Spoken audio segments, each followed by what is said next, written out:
जैसे ही करेम भाई उस स्थान पर पहुंचे, उन्होंने देखा कि एक युवक बैग के साथ वहां खड़ा है। उसकी मुस्कान देखकर करेम भाई का दिल खुशी से भर गया, जैसे उनकी मेहनत का फल मिल गया हो। करेम भाई ने उस युवक से हाथ मिलाया और उसका धन्यवाद किया।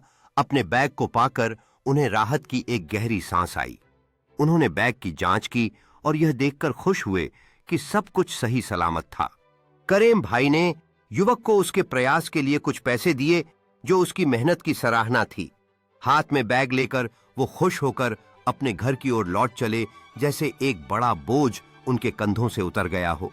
जब करेम भाई अपने घर पहुंचे तो उनके दोस्तों ने उन्हें घेर लिया, उत्सुकता से पूछते रहे कि क्या हुआ।